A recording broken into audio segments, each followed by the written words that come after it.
Is that the email I sent out? No, that's a different one. Different one? Okay.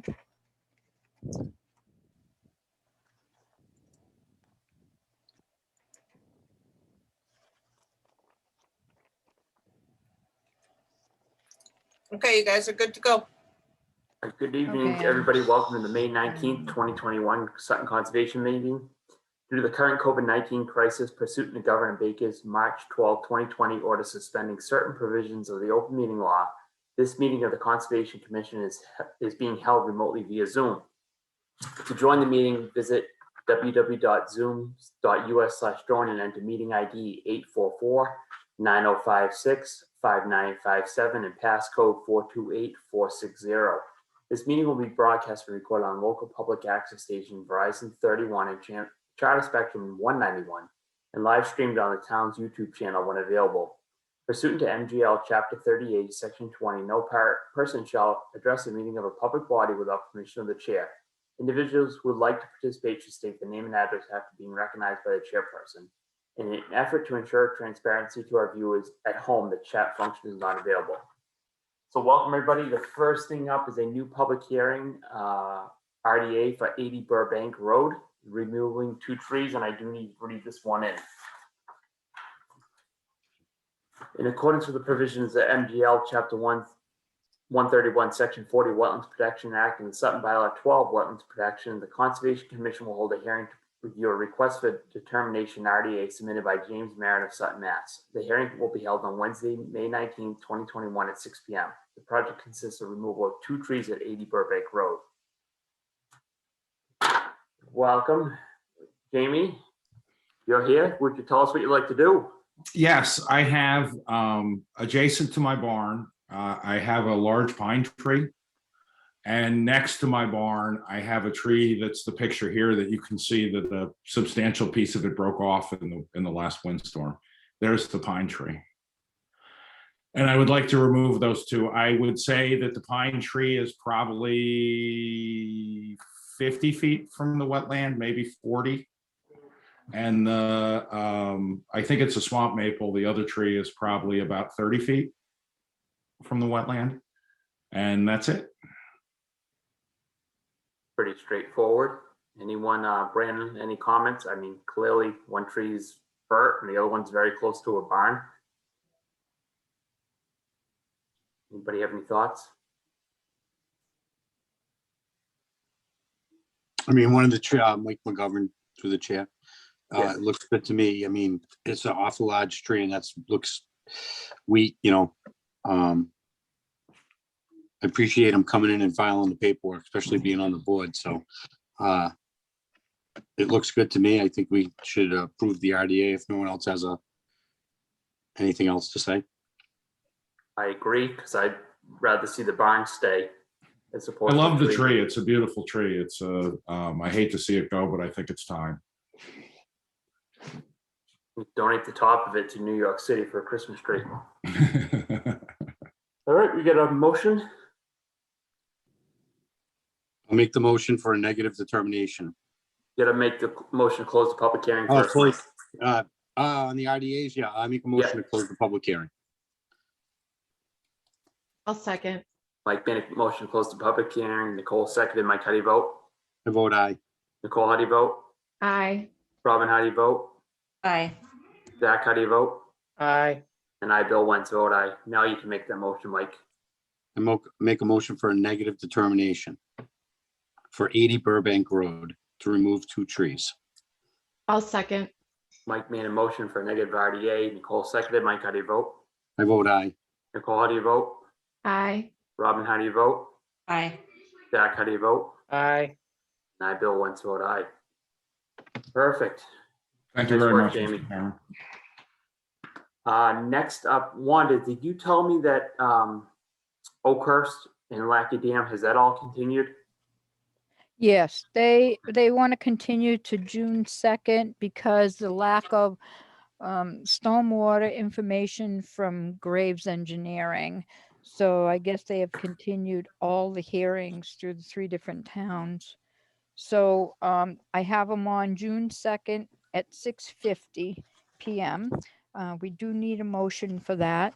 Do I have to wait till 6:40? Because I got 5 minutes. No, well, it's a continuation, so you can waive the continuation and we can move on if you want, or do minutes or something, or, Can I get a motion to waive the reading of the public hearing? I make a Make a motion to waive the reading of the public hearing for the notice of intent, 20R, 30R Oakhurst Road and 13 Lucky Dam Road. I'll second it. Zach made a motion to waive the public hearing. Mike second, and Zach, how do you vote? Aye. Mike, how do you vote? Vote aye. Nicole, how do you vote? Aye. Robin, how do you vote? Aye. And I, Bill Wentz, vote aye. And then, no, it's close enough to 6:40. We make a motion to continue that to June 2nd. I'll make a motion to continue 20R, 30R Oakhurst Road and 13 Lucky Dam Road to June, what was the date? June 2nd. 6:50. June 2nd at 6:50. I'm sorry, it's 6:40. I'm sorry. 6:40. Oh, wait a minute, I got the wrong one. No, you're right, 6:50, sorry. 6:50. I'm looking at the wrong stuff here. I'll second it. Zach made a motion to continue to June 2nd at 6:50. Mike seconded. Zach, how do you vote? I vote aye. Mike, how do you vote? I vote aye. Robin, how do you vote? Aye. Nicole, how do you vote? Aye. And I, Bill Wentz, vote aye. Okay, so next up is a discussion at 6:50. We got a few minutes to kill. Minutes of 5/5/21. Did everybody see those? I did. We need a motion on that. I'll make a motion to approve the minutes of 5:05:21. I'll second. Mike made a motion to approve the minutes of 5/5/21. Nicole, Robin seconded. Mike, how do you vote? I vote aye. Robin, how do you vote? Aye. Nicole, how do you vote? Aye. Zach, how do you vote? That an aye, Zach? Yes, sorry, I thought I said aye. And I, Bill Wentz, vote aye. Okay, next up, we have to vote on an alternate for the board. So now our one alternate is Jamie, and we had an application for another alternate. Wanda, do you have any information on that? Not really. What you would have to do is vote them in, and I think that it would have to go in front of the selectmen's meeting. Yep, so And they will Timothy take it from Thompson there. from McCullen Road has put an application in to be an alternate for the Conservation Commission. And he's been in on our meetings, the past few meetings. I've seen him blacked out, but he's been there listening up, and he's interested. So Tim, if you want to take a minute or so, just tell us what you think, and we'll go from there. Yeah, it'll be real quick. I've lived in Sutton for 11 years, and I first came before this board, I think it was about 7 or 8 years ago. I was building a shed in my yard, and I got a cease and desist order. And at first I was like, what are they talking about? There's no wetlands back there. I didn't know anything about it. So I did some research before I came in and found out an awful lot about wetlands and wetlands protection and the vegetated wetlands that are behind my property. And long story short, I was pretty terrified to come in. I didn't know what to expect, and came in. Turned out I wasn't doing anything wrong at the end of the day. But, you know, that was several years ago. I learned an awful lot about conservation, and I've been interested in it ever since. The timing just wasn't right for me to volunteer my time or to get involved in things. My kids were young and stuff. And, you know, I've sort of been following things in town. My wife calls me a townie, says I know everything that's going on, which I grew up in a small town. So I used to think that was a bad thing. I think it's a good thing now. And I'm excited to, you know, volunteer some time and get involved in things, and conservation interests me. I've got a lot to learn, but I'm interested in doing so. Well, thank you very much, and thank you for allowing me to put you on the spot. Does anyone on the board, we've got a couple minutes, have any questions for Tim?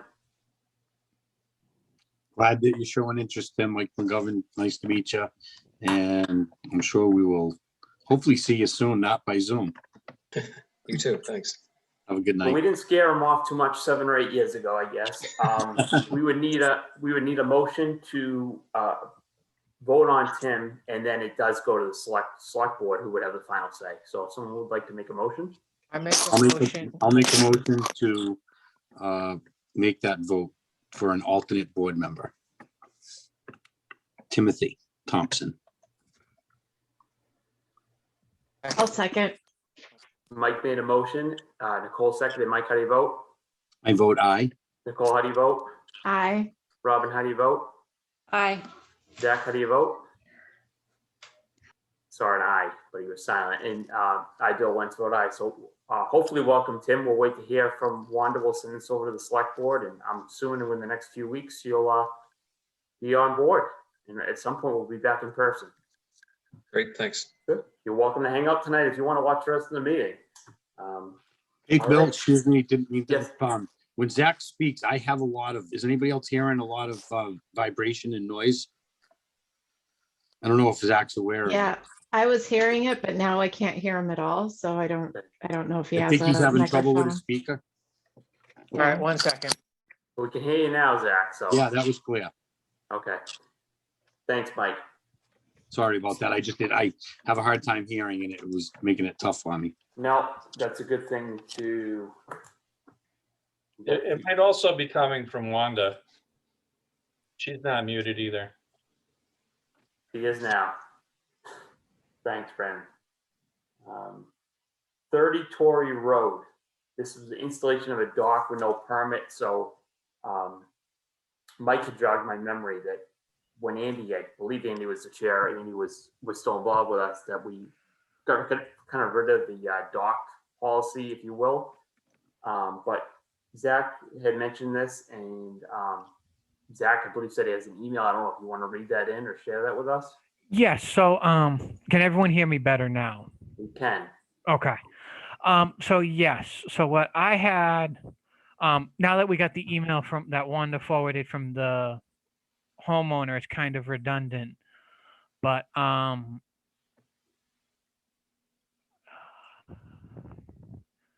reached out to DEP to see if there was a filing, and they say, and I'm going to read it right from the email I have from them. We do not have an application in process or issued a license for that location. All docks and structures on Manchog Pond or Manchog Lake require Chapter 91 approval, and they are requesting the contact information for the homeowner so that they can help explain what the requirements are. Now, I Yeah, also thank know Wanda sent an email out not that long ago that the homeowner is requesting this be continued to June 2nd. Okay. Mike's showing us. I have a question. I think it's for Brandon, maybe. So under I went out and did a site visit. I didn't go on their property, but you can clearly see it from the road. And it's a removable dock system. It's not permanent. Does the state require on a removable dock for a permit? Yes, they do. Okay. So in the past, when they come in front of us, we had that dock policy, did that override the state and then you didn't have to do a state permit? No, So Yeah, I in think, addition, sorry, Mike, go ahead. so in addition to the permit we used to require, you still had to do the state permit? yes. Well, that's not how it happened in practice, but that is what the law says. Okay. Okay, thank you, Brandon. Can I mention something also? Yeah, please. So Juan. if we're going to not do a dock policy, I think I need to put something on our website to tell people that they need to go to the state for their Chapter 91 license. I'll have to set that up. I think that'd be a good idea. I as well think that's a good idea, just because we don't want confusion. Yeah, because I've it is had people very come up to me. confusing. I guess I asked for the clarity because I do have people to come and ask me and I don't want to give the wrong advice. So I guess, thank you, Zach. That was a good job on your part just to figure that out. And now we'll know how to go forward. So I guess we'll just send the information over to the state if they asked for it. We have the address and they'll probably just have them file. It's probably a simple process. Zach, if you wouldn't mind sending that email to Wanda, just to have on for a future, if anyone questions, at least we have a Yeah, contact. I can forward the email to Wanda and then respond to DEP with whatever the contact information for the homeowner is as well. And I'll include Wanda on it so they have a copy as well. Great, thank So you. through the chair, just one more question. So Yes, Mike. I don't think we need to continue this. I don't think we need to, as long as Zach will follow up and just get that information to DEP. Because I mean, I don't want to start the police in the lake to have to notify DEP every time we see a dock. I mean, that's up to people. I think we should notify them on the website. And I know if anybody asks me, but we're not gonna make them explain themselves about the state to us, are we? I think it'd be a good idea, and as far as I'm concerned, unless people disagree, we could tell the owners of 30 Torrey Road that I don't believe there's any need to come in front of us again unless there's something else going on.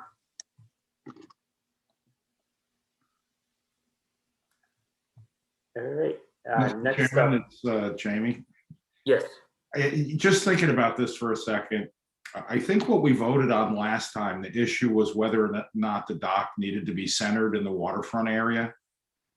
And I think that what we voted on was clarifying that that wasn't the case. I think that the way that it was, or the bylaw was written, Brandon, does that ring a bell, that it needed to be in the middle of the, and we said location isn't necessarily something we need to be involved in.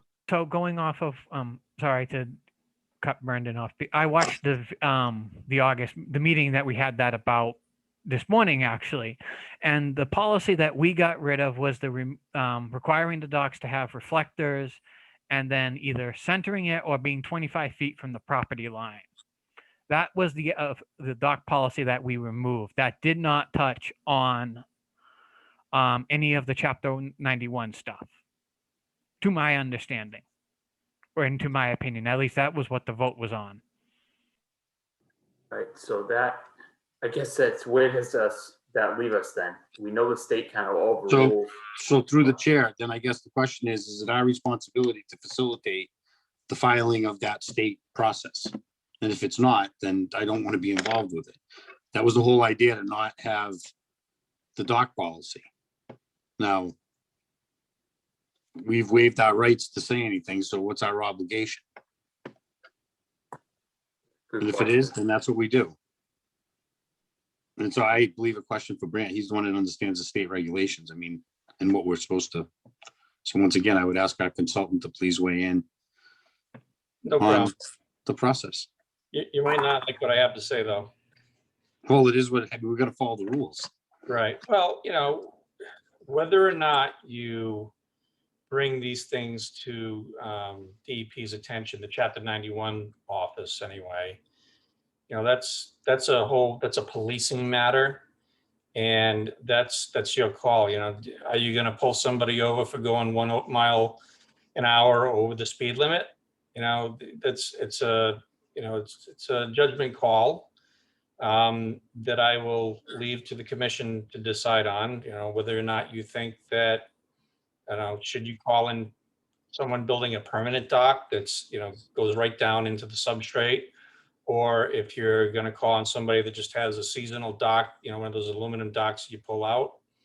That's not for me to decide. That's for you to decide. But what I will do is tell you with certainty that all docks, whether they're quote unquote permanent dock or a seasonal dock, all need a Chapter 91 license. And I'll leave it there. So Bill, through the chair. So I think covering it on our website, that's the expectation of the state. If we're not gonna do they'd come in front of us to just tell us permanent docks, I think should be addressed. So on the website, I think we need I'm sorry, that's what I wanted to understand or make a point. So when we put it on the website, that's for a removable seasonal dock. I think any permanent structure would have to do a full filing. I think, we talked about stone walls. If you're doing a repair, that was fine. But if you were looking to rebuild your stone wall, that would be a full filing. I think the same with boat docks. If you did a simple aluminum removable dock that sat on the shore that had zero impact, opposed to any structure that's being built, I mean, that's a full filing to me. So I don't know how we put that clarity. For the most part, I don't see anybody building permanent docks anymore, but in the case that it was, I mean, that's a whole different impact on the lake, especially now you're introducing, I'm sure, pressure treated wood, which I think has always been a real no-no. So when we got rid of the dock policy, I just, in my head, hoped that nothing came back to bite us So I think we have to be really careful because of permanent docks and not getting confused with temporary docks. I don't want to spend too much time on it. I think we can get back to some of the other items, but just things to think about.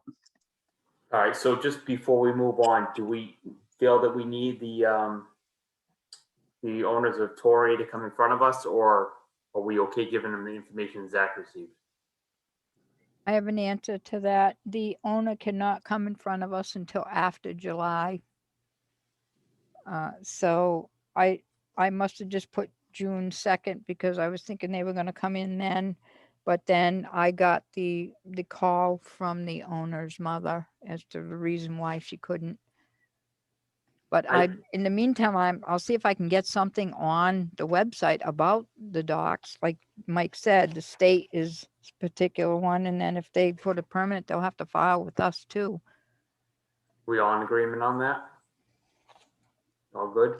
Mr. Chair, it's Yes, Jim Jim. again. I think, Mike, you made a distinction, which I think is really important, about kind of what a structure is, right? To the extent that there's a structure that's being built to support a bulkhead or a dock or it's very different than, like you said, an aluminum thing that sits on pads on the bottom of the lake, right? There's no foundation or anything involved. Does the state, Brandon, does the state differentiate? Is there structure in their definition? Is there anything that would indicate construction versus not construction?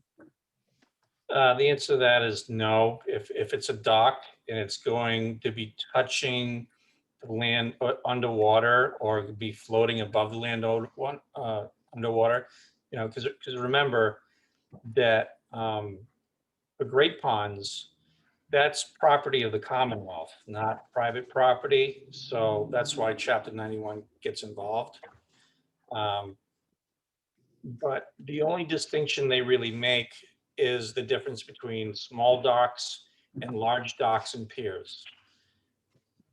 I would imagine the 99.99% of all docks that are going to be built in Sutton are going to be considered small docks.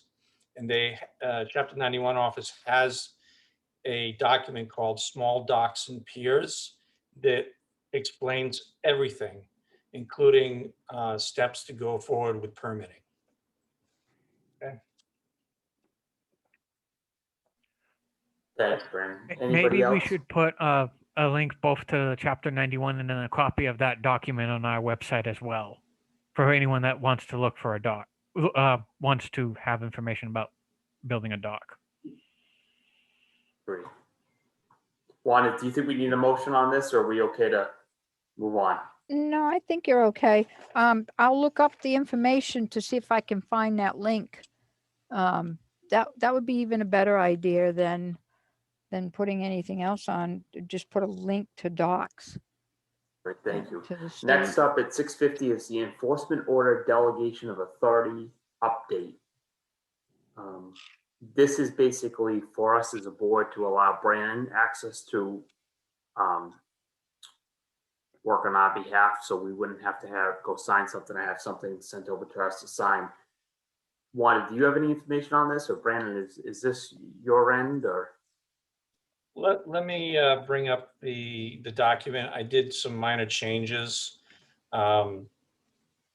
based on comments from last meeting, and I remember Jamie saying that this isn't so much delegation of authority as it is power of attorney. So I changed it from delegation of authority to power of attorney. And if you remember, the commission voted to pass this by the town manager. It got passed by the town manager, and his answer was, hey, if the Conservation Commission's okay with it, I'm okay with it. So that's where we are. The document will give me, and that was another thing that Jamie mentioned, is he wanted my name specifically in there. So it's for me only, okay, as a non-board member. The authority to issue verbal cease and desist, authority to write and sign written cease and desist letters or orders, and its authority to issue enforcement tickets for warnings and or fines, authority to submit documents to district court, like warning and fine tickets, and authority to represent the Conservation Commission at district court, which I had started to do at 290 Putnam Hill Road. And since that time, there has been at least one other verbal cease and desist and written cease and desist. And running it by at least the chairman, and getting the chairman to sign it, especially now in the time of COVID where everything's remote, hasn't exactly been the easiest thing. So that's why this is before the board. So with that, I'll hand it back to you. Thank you, Brandon. Thank you for the updates. And Jamie had a couple of good points a few weeks ago that pointed out. So I like what I'm seeing. Does anyone else from the board have any questions? Everybody, if you're okay with this, we need a motion to make this. One last thing, Mr. Chairman, before you go Yes. to, I want to make it clear that unless it's really egregious situation needs to be done like instantaneously, I will be running any and all requests through the chairman at a minimum. Thank you, Brandon. And I will go on record and point that out, that anytime Brandon sees something, as the chair for almost the past year, he reaches out to me both phone and text or email. And I know he'll reach out currently to Mike McGovern, the co-chair, and he's done that since I've started working with Brandon here. So I would not worry about that at all, but I'm glad you pointed that out in the public meeting. I'll make a motion to approve the enforcement order delegation of authority. I'll I'll second. second it. Oh, Nicole. So Mike made a motion, and I Power think of attorney. power of attorney. Mike made a motion for Power of attorney. Nicole beat out Zach second. Mike, how do you vote? I vote aye. Nicole, how do you vote? Aye. Zach, how do you vote? Aye. Robin, how do you vote? Aye. And I vote aye. Good job, guys. Next up, 7 o'clock. We're just about here, a couple minutes early, Wanda. Are we okay to jump on this one for discussion? Yeah, I think you could. Okay. Yeah, I don't know if anybody was going to come on for this. They should be. Yeah, We I are. do see a couple guys on the screen for 11 Tucker Okay. Lane. So That's it. 11 Tucker Lane, update. Yes. Yeah, you've got the floor. If you could just give your name and address for the record, please. Go ahead, Dad. I'm Steven Ziccolalla, Paul Ziccollalla's son of 11 Tucker Lane in Sutton. My father's online along with my brother Johnny. And we also have, that should be joining us, is David Sadolski. He's an engineer. And he did some work out in the yard today. They did some flagging for us. And I believe he also brought in I believe he's called a botanist, somebody that knows about plants. I don't see his name. Okay, there we go. There we go. Looks like we got an update as of today. Brandon, is that a picture you took today? I did not take that picture. That picture was sent to me and I date stamped it myself.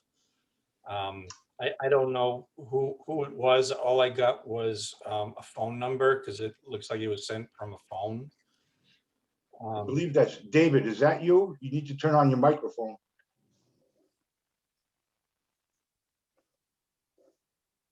I'm not seeing anyone else. No. I don't see anybody else either. So the last we left this a couple weeks ago is we wanted to get erosion controls, and so I'm seeing the silt fence. Do we know if there's straw wattles? From what I was told from the engineer 15 minutes ago, that these areas where they did their plugging or whatever they call it is not wetland area. Although we did put fill there from the front of the house to the back of the house.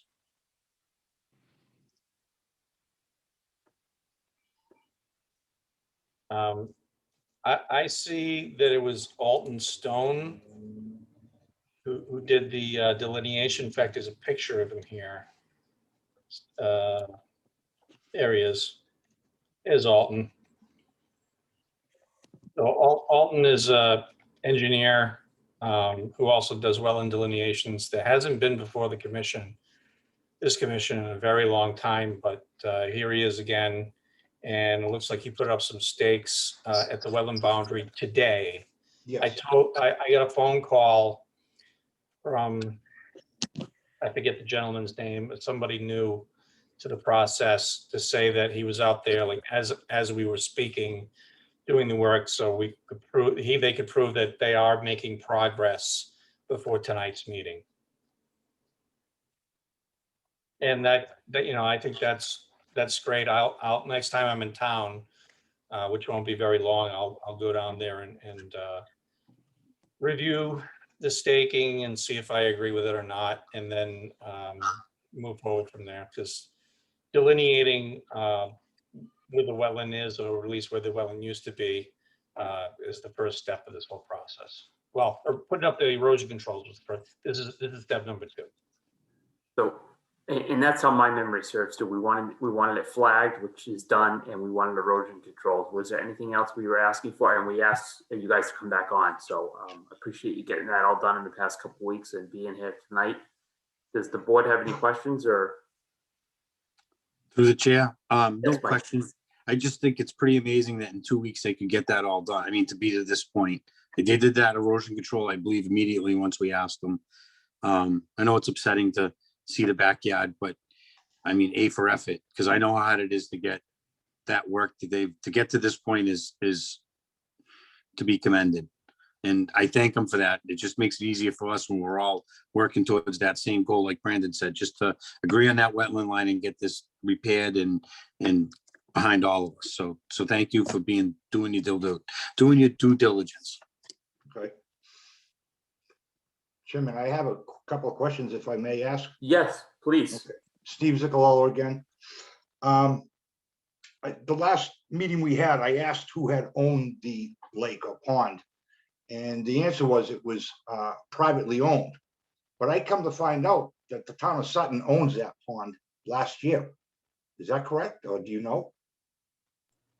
I can answer that. That Okay. pond is owned by Dolores Zelnick and her daughter, Cynthia Agby, and they live in Millbury. They own a couple mobile homes down there Okay. on the same pond. So they do own the pond also.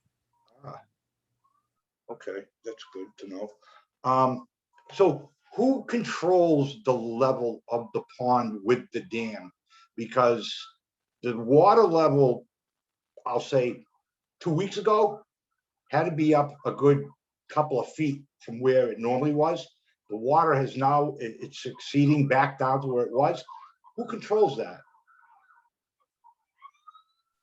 Wanda, that's the same people. Is that correct, Wanda?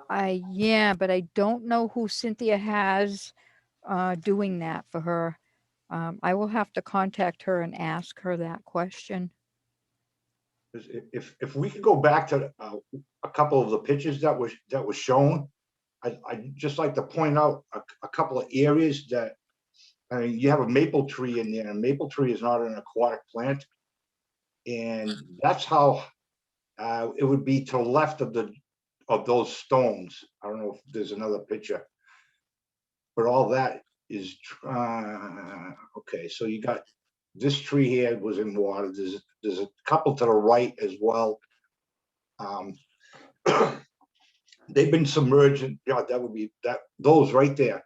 So behind the barrier, all that was covered with water. If you look to the large rock to the right, the bottom part of that rock, yes, that dark part, that's water stain. That's how high the water was up until a week and a half ago. So that's a question we'd like to know, who controls this, because that whole area was all dry when my parents purchased this house. And we did remove the brush up to that point. I mean, there's the maple tree to your far left, and you can see the water marks are stained to it. Yes. that's how high the water was raised. So I don't know who's controlling it as far as draining it at all, but I mean, if you look at all the base of the trees, you can see how high up it was. But that was all dry, all in that cove area right there. What I'll say, Mr. Chairman, is wetlands are a product of long-term high water tables. So, I mean, having the lake up, high, even if it was for a couple of weeks, wouldn't affect long-term determination of whether an area is a wetland or not.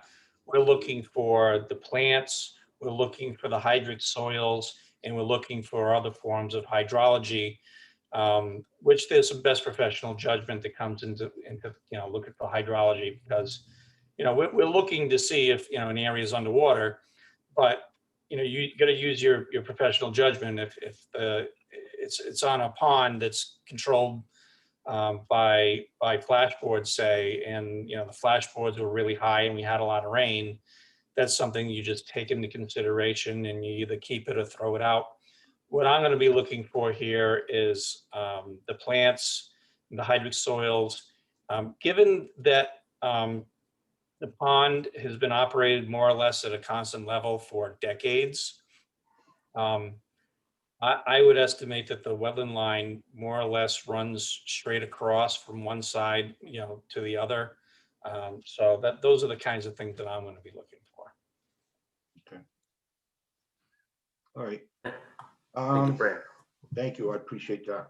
We could probably, if you wanted to reach out to Wanda, maybe she could give you the owner's name, tomorrow during business hours, so you'd have some information on who she, either if she does it or who she has work on that. Just, might be good to be neighborly and find out what's going on for Sure, you. I would do that. One last question. It really doesn't make a difference to me, but it does to my father. Being a public forum here, can we ask who filed the complaint and what was the complaint? Yes, I believe. Do we have that information, Wanda? Yeah, I probably have it in a file somewhere. I'll have to look for the file, and I can give him that information tomorrow. Sure, I'll give you a call tomorrow, Wanda. Okay. Thank you. I And appreciate if that. memory serves, we got a call. We did get a call about it, and I believe, was it Brandon or Mike that went down to see it? Through the chair, I stopped Who's down and then Mike? Brandon right after me.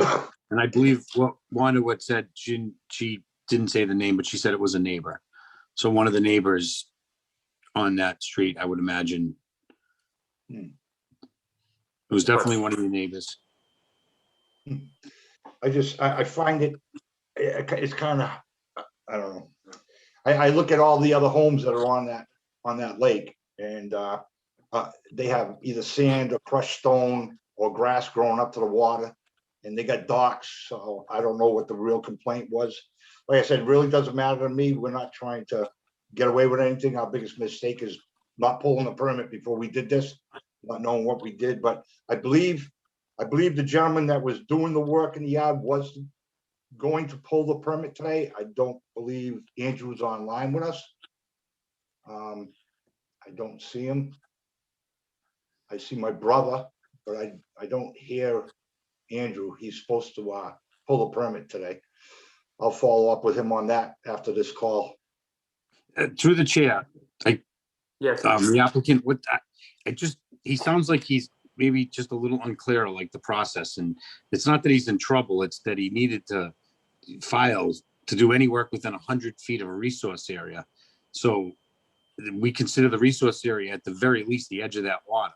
Mhm. So 100 feet back from the edge of the water is jurisdictional, and it's a state regulation as well as some bylaws.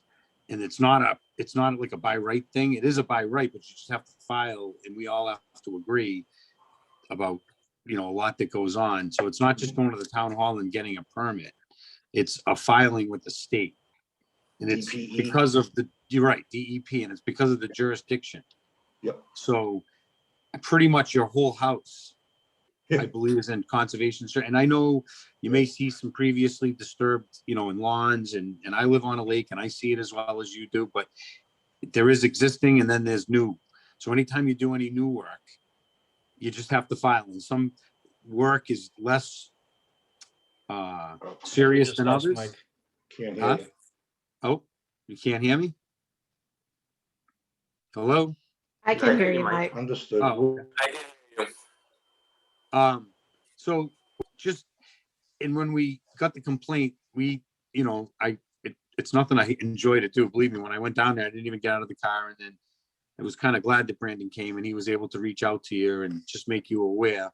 And when I commended you earlier, because to get to this far so quickly is really, really good, and you're almost there.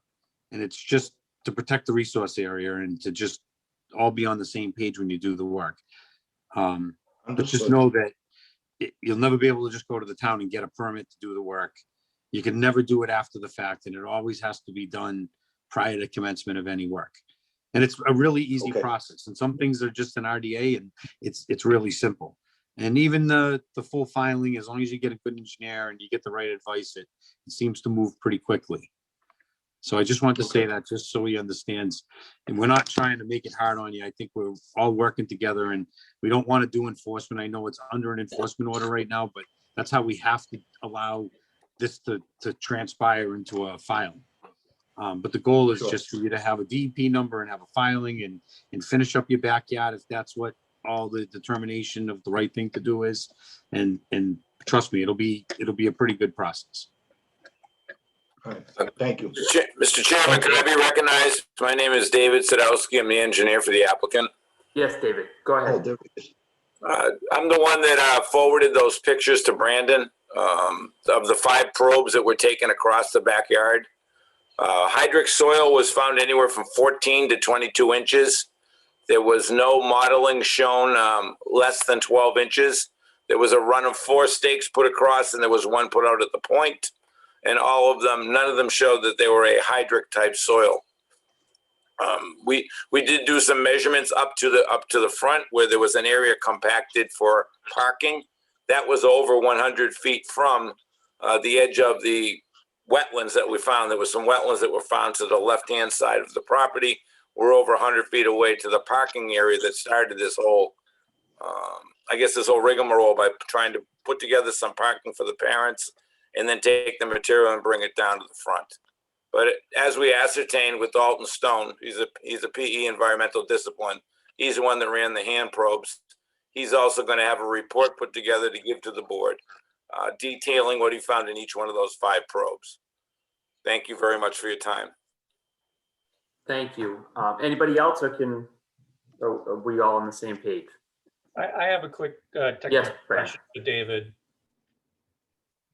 David, just real quickly, when you were making a determination of depth to hydric soils and depth to modeling, was that from the ground surface or from the bottom of the fill material? That was from the bottom of the fill material, not the new material that was put on. The fill that was the human transport, HTM as they call it, the human transport material, was not taken into account when those depths were taken. Those depths were the A, they detail the A soil and they call it the 10-wire number on the A, and then also the B where there was no modeling found, then down into the C when we finally found it at 22 inches. Okay, thank you. You're welcome. I should have said through the chair. I'm sorry. We're not that formal, don't worry about it. Everybody good? We're good. All right, have a good night. Thank you for the update. Great job getting that cleaned up in the past couple weeks. Okay, thank you. Thank you, Mr. Chairman. Have a good night. evening. Next up at 710 is 714 189 Leland Hill Road, and we had a complaint for clear cutting without a permit. And I do want to put this out there. The reason we're reaching out, we're not sure if the Tennessee gas pipeline runs through, so we do want to throw that out there. We're not sure if the pipeline did this, but we did want to reach out and see if we can get an update on that. Is anyone here for 189? I mailed out a letter on May 4th to 189. I have not heard any response from it. I'm not sure what you want to do with that. Looks like we have someone listed as Celeste maybe trying to speak, but if that's you, you're muted.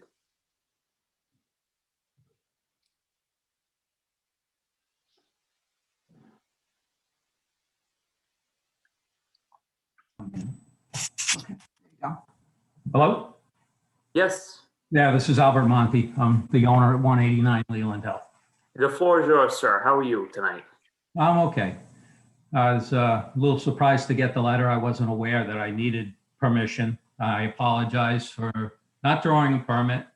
And as you say, that there is the gas line going through there that gets brush hogged on a semi-regular basis. I got a letter last year that they were going to do it. They never showed up. And I took it upon myself to do the gas line and the area up towards the corner of the upper corner of the property. We removed a lot of bittersweet, loose strife, poison ivy, some dead and standing cherry tree. And then in the upper corner, there was a large red maple that had been wind damaged last fall. That was split in half and standing still was a real widowmaker. And we took that down along with the poison ivy and bittersweet that was helping to support it. The lower section where the cursor was just going along that yellow line is partially the gas line. There was also some damaged trees there that were taken down. There's no intent to go any further with any more clearing other than to really turn that section of the property to a pasture, which it traditionally was. It was used at one time for hay and to pasture cows on. And that's all I can say at this point. Thank you very much for the update. And so looking at the yellow lines, it definitely looks like you just did inside the Tennessee pipeline easement with the exception of that corner. I did go by and I agree with a lot of invasives cut out of there. And I will also agree that that was a field at one point, dairy cow field. So I don't have anything further. Does anyone from the board have any questions or comments on this? Through the chair, Bill. Yes, I had a chance today to take a ride out and I agree. 90% of the disturbance was the gas line. I mean, I think we had a quick conversation today and we both agreed that it was, gee, it looked like the gas company. We just had a little clarification. I'm glad they came in. The ground really wasn't disturbed. I saw the beautiful stone walls. I know for a fact it was all invasive species because we got a substantial project across the street going on. I mean, we've had the discussion. That's what this town's all about. So thanks for coming in for the clarification for me, but I thought it looked great. I think the other reason it was brought up was just to, there is a stream there and just if you were going to go any further, just to, make sure that. We have no intention of going any further. And just a little more update, as you approach the curve in Leland Hill where the stream goes under, the sight lines were very poor. And there have been numerous near head-ons and actually running people off into the stream.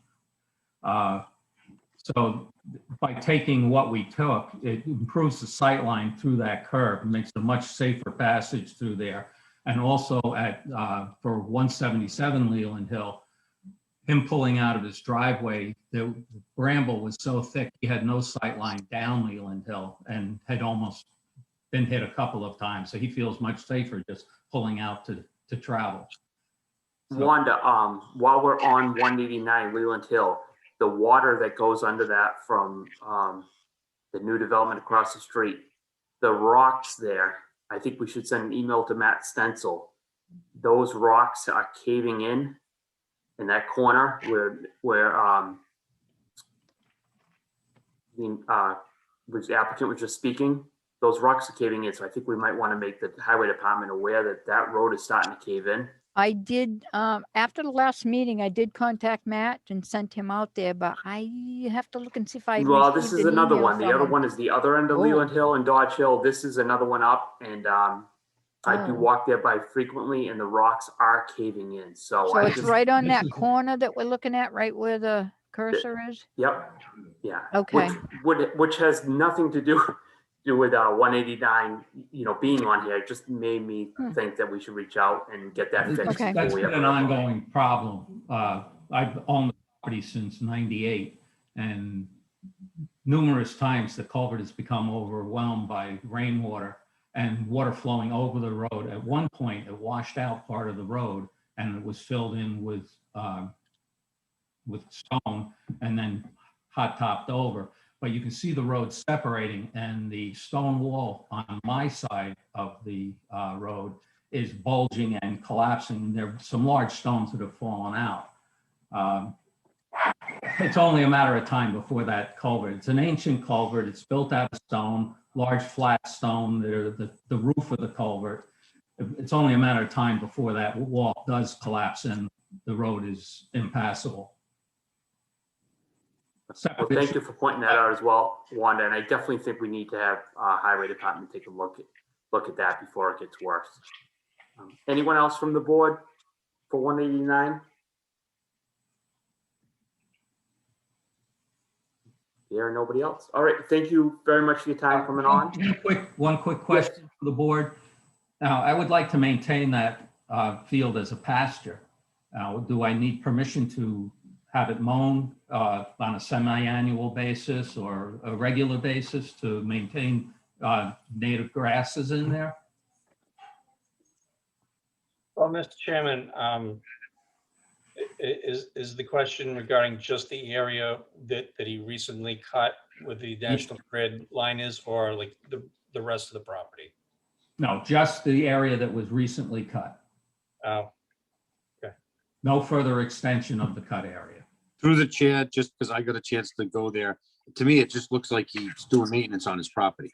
I really think that to mow it a few times a year is in the best interest of the public. Just my opinion. and Mr. Chairman, I'll state that the gas line company already has a de facto permit to maintain the gas line. So regardless of how often this area is maintained, is it Eversource, Tennessee Gas, Algonquin? I forget. Tennessee. Yeah, but Tennessee, whether, Tennessee might not come in every year, but they eventually will come in and they'll, cut everything down and clear it out.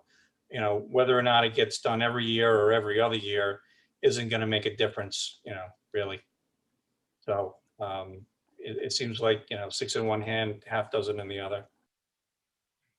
I'd personally like to see it a hayfield versus invasives, but I'm only one vote here, so.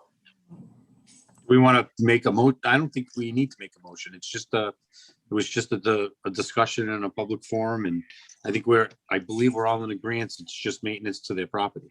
Again, it sounds like there's a permit and process for the gas line area, which is majority of what it is. And I would almost tell you the corner that is furthest away, that wouldn't be probably the gas line, is the furthest away from the resource area. Yeah. So unless we need a motion, I think he has every right. Mr. Chairman, I don't think you need any further motion. Perfect. Thank you very much for coming on. Sorry to bother you on a nice night, but thanks for the update and that you helped us out. Thank you very much. Have a great night. Good night. 7:20, it's now 7:23, is a new public hearing for 17 Burden Street. Wanda, I'm realizing I don't have anything to read in on this. Well, hold on and I will pull that up. Let me see. I can read it.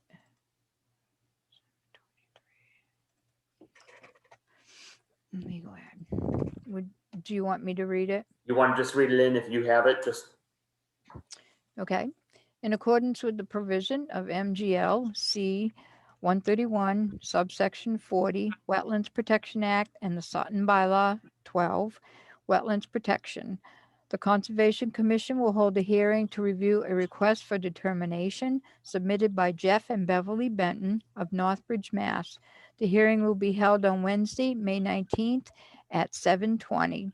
The project consists of a single-family home at 17 Burden Road. This will be a virtual meeting in accordance with orders issued by the governor during the current state of emergency. There will be no in-person attendance. Persons may participate by using the online Zoom application at http://zoom.us/join or via phone at 1-929-205-6099 US, New York.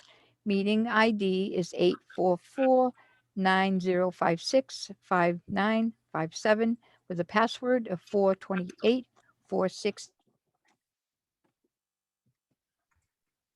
Viewed on the town's website on the Conservation Commission page, or you may request a copy of the meeting materials by emailing w.bean@town.sutton.ma.us or by calling 508-865-8728.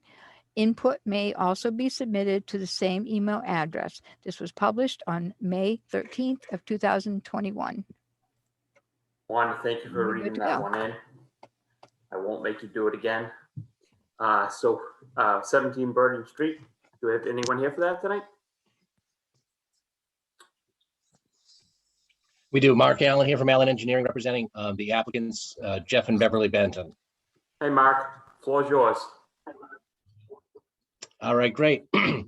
I see that somebody may be screen sharing. If that's the case, I will let them screen share and I'll turn mine off. But we are basically here for a request for determination for an offsite wetland that we are within the 100-foot distance to that wetland. This particular property at the corner of Burden Street and Carr Street was the former location of Aunt Mary's Restaurant, exactly right there in that location. It's been previously cleared. It's been previously, like I say, a restaurant use with the parking lot, its own septic system. So what the current use is proposed to be It looks like is a Mark single-family seized up. dwelling on Burden. My suggestion when that happens is to take your, undo the video. And if you just do audio, that usually stops the seizing. Let's see. Can you hear me now? Could you start again, Mark, because you seized up? Yep, no problem at all. Can everybody hear me now? Yes. Okay, great. So like I say, we are here for Jeff and Beverly Benton at the corner of Burden Street and Carr Street. The property is just under 1 acre in size, and it's the former location of Aunt Mary's Restaurant. The new proposal is to put a new single-family dwelling on the property with its septic system and driveway. The off-site wetland on the plan shown in front of you now, we have taken from the previous application, and that wetland line was delineated by, I believe it was Land Development Consultants, I believe. And we have Bob Murphy. Come again? Bob Murphy. Bob Murphy, okay. So we used his line for the wetlands that are off-site associated with the pond. And we have shown that our construction is within 100 feet of that BVW. Highlighted in that sort of diagonal hatch is the area that is in question. And now that we know that we are within that 100-foot distance to the BVW and Lily Pond, we are proposing to continue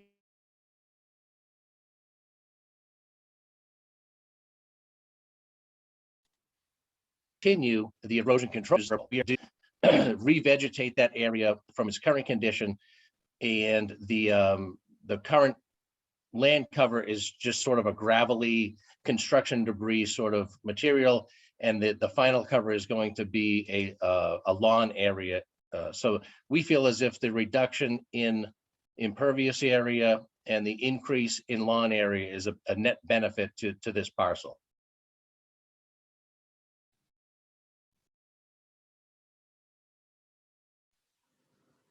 I don't know if we Any lost Mark questions from the again. board? You gotta be kidding me. All right, thank you, Mark. I think we got a good overview. Brandon, I'll turn this one over to you. Have you been out to the site? Yes, I have, Mr. Chairman, and I was just looking for my pictures. I downloaded all my pictures today, and I opened up the file, and they weren't there, and I'm thinking that I put them into the wrong file, and I don't know where they are, so please forgive me. But there were some pictures submitted with the RDA right up here that I'll zoom in on. So, and I believe that most, if not all, well, most of the commission has been to this site. In fact, this is where we parked for the Saturday site meeting on the lot next door, if everyone remembers. But the site where Aunt Mary's was is cleared of vegetation for the most part. There you go. So, and I want to thank Allen Engineering for staking out the house corners. It's always nice when these features get staked out. It makes my job a lot easier, and it made everything really nice and clear. Because when the application gets sent in originally, there was a tree line shown, and it had the back end of the garage within the tree line. So I was questioning, whether or not that was absolutely necessary. And now that it's staked out in the field, I can see that the area where the garage and that porch and that area that's crosshatched is indeed within an area that is already, the construction debris cleared out, flattened. So I have much less of a concern about the construction that's going on in the buffer zone and the adjacent upland resource area. If it was a wooded area, my question was going to be, to be compliant with the impact avoidance and minimization requirement under the bylaw, why things couldn't have gotten shifted closer to Carr Street rather than being set back where it is. But it's already a degraded area. And Mr. Allen said that they had some planting plans to go along with it. And if that's the case, then I think that this is an approvable project under a negative determination. And all I would ask is that if Mr. Allen could follow up with his statement about planting, areas back there in the crosshatch.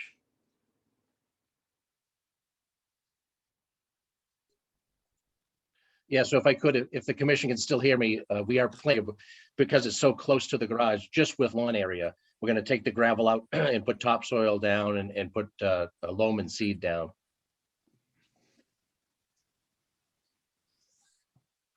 Right? Anyone from the board? Okay. Through the chair. Yes, Mike. So I want to approve this tonight. I want to make a motion to approve it. I just have one quick question. Just the back of the house, we don't see a lot of grading here. And just because I think we approved another house below this, and you get all that rooftop water, and I don't see any gutter drains, which is fine, but are we doing crushed stone around the house? Just tell me how we're going to make sure that the water doesn't spill onto the neighbor. And then we are also concerned, just we don't want to make sure that there's any flow into the lakes around it, the ponds. So just make me feel good about that. And I think it's a great. Yep. project. So, yep, no, fantastic question. And the entire perimeter will have a crushed stone perimeter.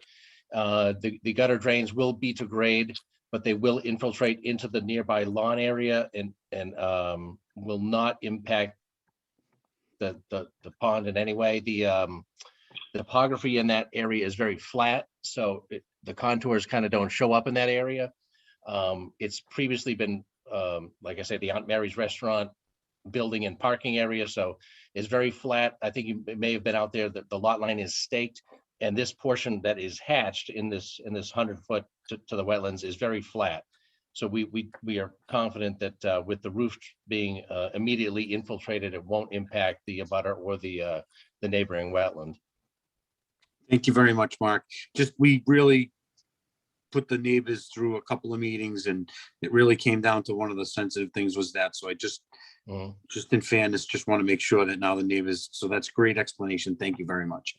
I have no questions. Anyone else from the board?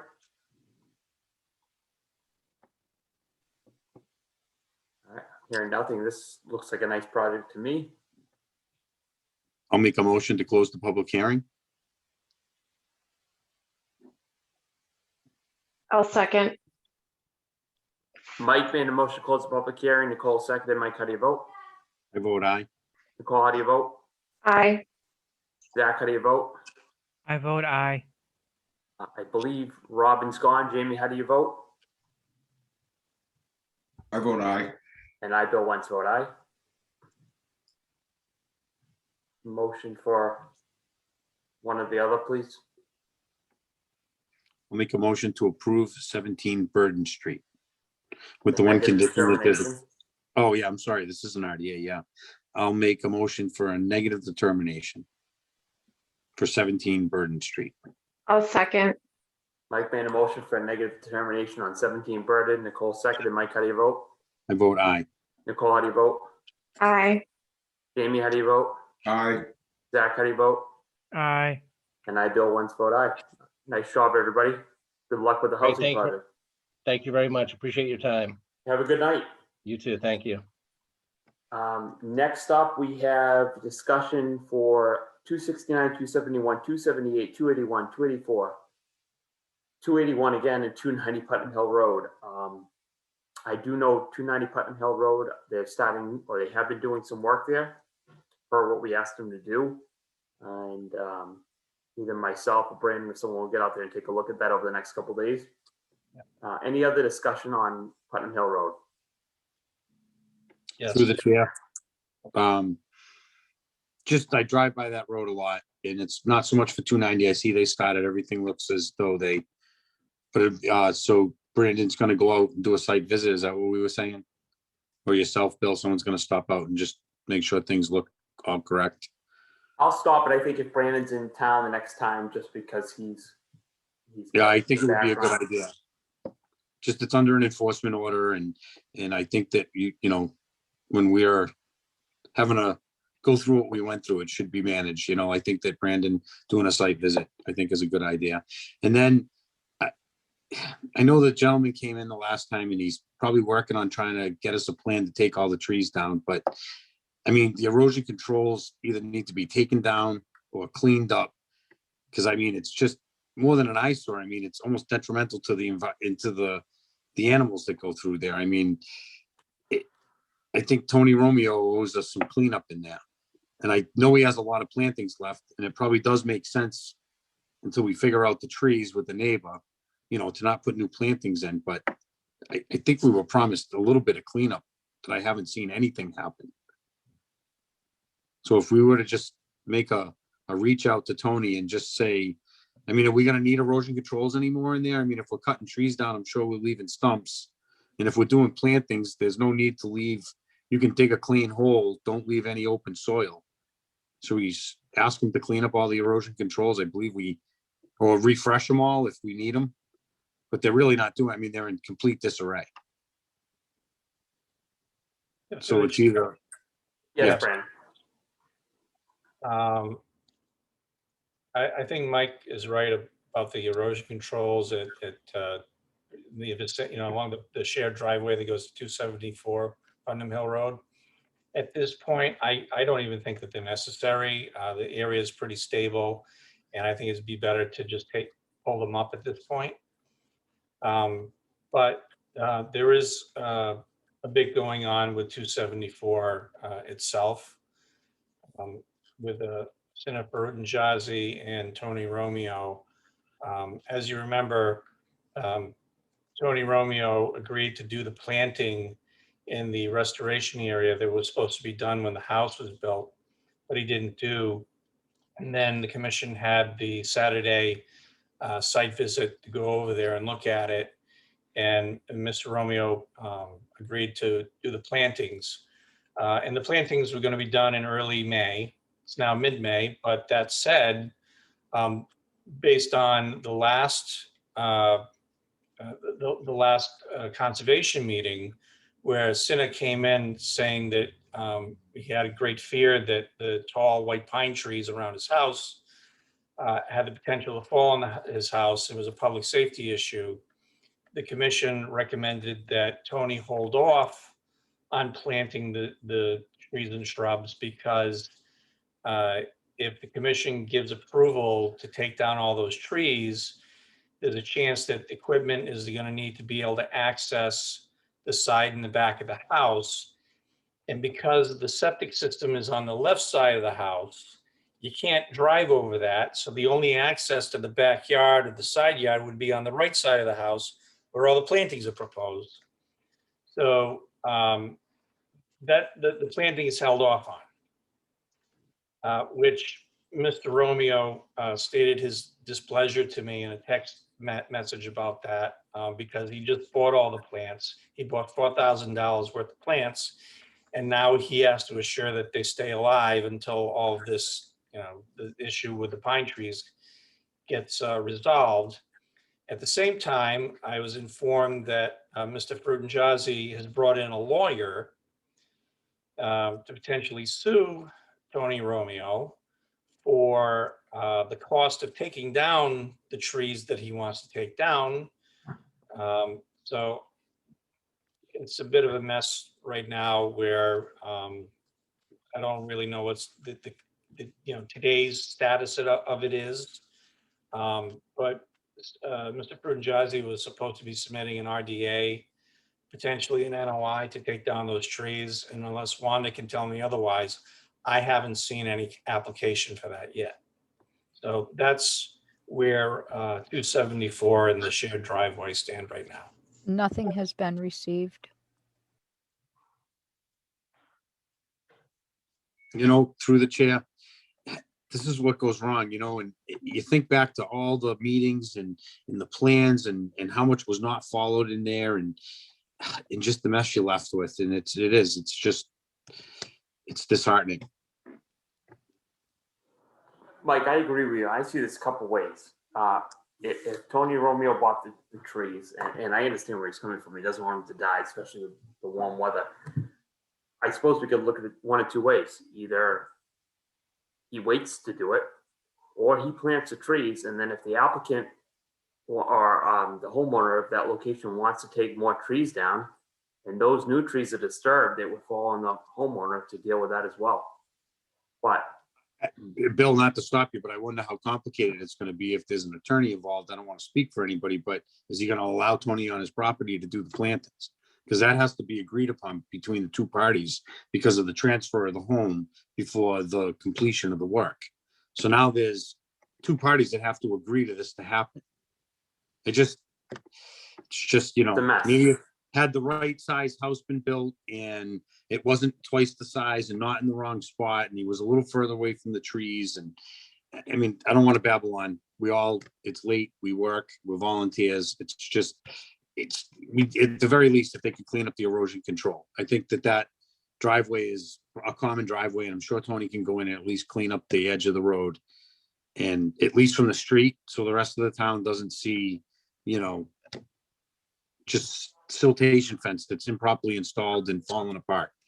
I shouldn't say it's improperly installed, or it's at the end of its life. It served its purpose. The project happened, like Brandon clarified, that erosion control. So Brandon, you can reach out to him. He sounds like you talk to Tony quite often. Maybe just, he's been really good to deal with. I'm sure if we just mentioned that we'd like it cleaned up, it'll probably happen. The plantings, did you have any, Tony, Brandon, so what do we recommend? We probably got to just stay out of it for the time being until we resolve this tree issue. Yeah, through the chair, I think Mike is probably right that it's best to just let things play out, because I think it would be a waste of time and money to put the plantings in if these pine trees are also coming down, because then, if machine needs to go in there, which we don't know yet, maybe a machine doesn't need to go in there. Maybe they can fell the trees by climbing or whatever without need for equipment, but we don't know that yet. So if equipment is needed, there's a very good chance that they're gonna have to go right through the area that's gonna be planted, which would make this all you know, a Pyrrhic victory with the plantings. You know, now that there's a lawyer involved, we should probably just keep in touch with Tony, keep in touch with Mr. Frunjazi, and make sure that none of this just gets forgotten about. I agree with that as well. And you know, Wanda, if they reach out to us just to let them know, please keep us posted. And in the meantime, if we have any discussion, I think they can pull the straw wattles and erosion controls out and clean up that. I don't think there's anyone here has any issue with doing that. I see Mr. Prashad, if I'm saying that right, is on. You're one of the homeowners on, I forget what number, Putnam Hill, but would you like to share anything with us? Or you just want hanging out tonight? I just, wish I could have a beer with you guys. I just want to I was just double checking, saw some of the agenda. Just wanted to, because I know Mr. Frutinjazi is at class right now. I want to make sure that if there's anything else covered for the property that I could relay it to the team, the other homeowners. And I'm in Zoom mode. I'm sorry, guys. So no, if there's anything that's going on with the remainder of the property, so myself and so with 284, 278, which is the Karanjas. I'm not sure if there's anything else that has to be handled there. But I think we're still in the clear there. But I think otherwise, I think you said about just reaching out to Tony to remove the stuff. I think they'll do it for sure. Thank you for that overview. I don't have any more on this one. Does anybody else? Mr. Chairman, I have another update regarding 269 Putnam Hill Road on the other side of the street. Go for it. Okay, last week I got a call from a lawyer that might be representing Mr. Ritako at 269 Putnam Hill. He was asking me about what the issues were there, and I let him know about the unauthorized cutting of the grass within the 100-foot buffer zone / AWRA that was outside of Mr. Ritaka's approved limit of disturbance, with the exception of being able to mow it twice a year as if it was a hayfield like it always has, in continuing that use, but that Mr. Ritako did not have authorization to convert it to lawn that he would be cutting on a regular, say, weekly basis. So I gave him the background, and he thanked me and that he was going to get back to Mr. Ritako. And I don't know where it's gone from there, but I just want to let everyone know that I had a conversation with a lawyer about that property last week. Thank you. Through the chair, Bill, Yeah, just Mike. so it was a while ago, Brandon. I do remember the property. I know what you're talking about, but where does it, I know we asked them to plant a few trees along the edge of the road, as the roadway. But where do we stand with that? The property, is there did we do an enforcement order? Is there? Good question. Let me look it up real quick, if you don't mind. I mean, we're talking with attorneys and we're going back, I think we just asked them to stop mowing it, right? And move the signs back. I mean, we kept it pretty simple. Yeah, I told the lawyer too that he had moved the signs, and then we made him put the signs back where they were supposed to be, and that the surveyor did that work. So I don't remember about having to plant trees. I remember asking him to, Mr. Ritako, to put the signs back and refrain from mowing that area. And as you may remember, during the site meeting, he had safety concerns about having not enough open area around his property. Various reasons. So Brandon, I explicitly remember that the road was in the wrong place. It went through more of the resource area, square footage wise. Yep. And we asked them to plant a few trees along the edge of the roadway. That was I don't want to say association, but just the neighborhood in general. I think they were responsible for it at this point. And I believe we gave them until June 1st. And I think that, those were the day we did the site visit, we walked out, and then we had the public meeting. I think it was, I don't remember the tree count, so I don't want to say. And then we just asked this gentleman to just move his signs and stop mowing. So I don't believe we did any enforcement. Mr. Chairman, what Mike's explaining was more associated with the Romeos, putting the driveway, the shared driveway in the wrong place. And I don't remember about the planting of the trees, but yeah, the driveway is in the wrong place. They filled more wetland than they were supposed to, but they weren't required to do any further wetland replication area, because the replication area that they did do was oversized and more than made up for the extra unauthorized wetland that they filled in. But there was an enforcement order specifically to Mr. Ritako at 269 Putnam Hill Road. That goes back to, what's the date on this? 12/28/20. Thank you, Wanda. Yeah, he did receive an enforcement order for unauthorized cutting of areas outside of limited disturbance.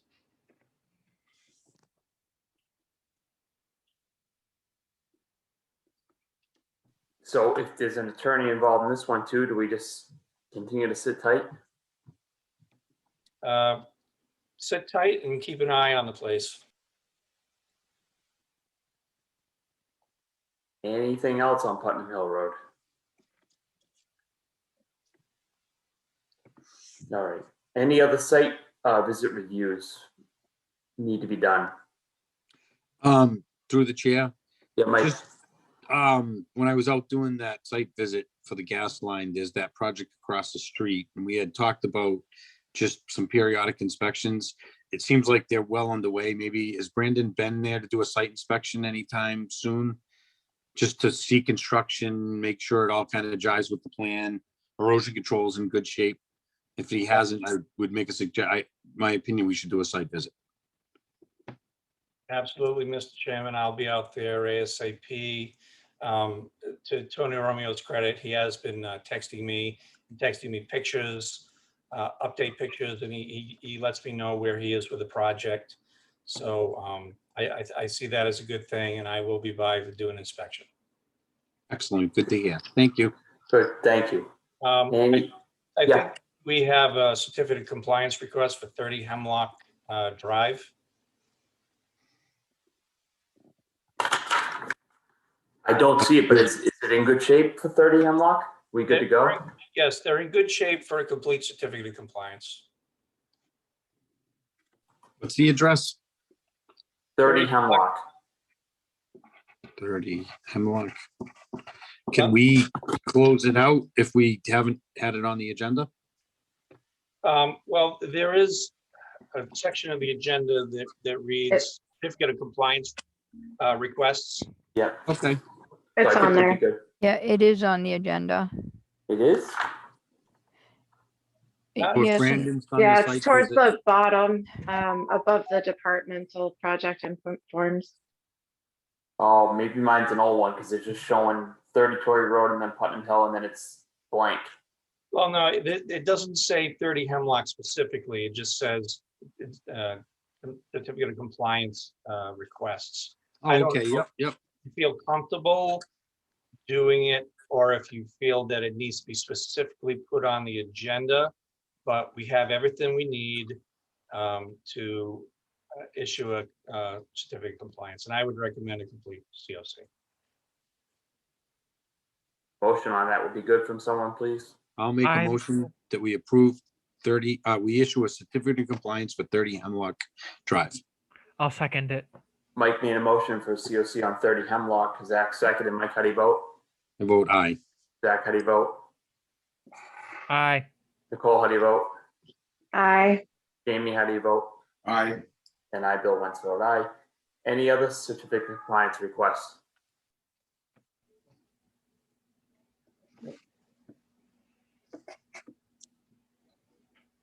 Any enforcement orders or unexpected business or anything else? I don't have anything else unless someone else does. Well, I'll make a Alright. motion to adjourn. I second it. Mike made a motion to adjourn. Zach seconded. Mike, how do you vote? I vote aye. Zach, how do you vote? Aye. Nicole, how do you vote? Aye. Jamie, how do you vote? I, And I, Bill, once vote aye. Have a good night, everybody. Memorial Day's in a couple weeks, so enjoy the holiday weekend, and we will see you the first week of June. Good night. Good night, Good everybody. night. Aye.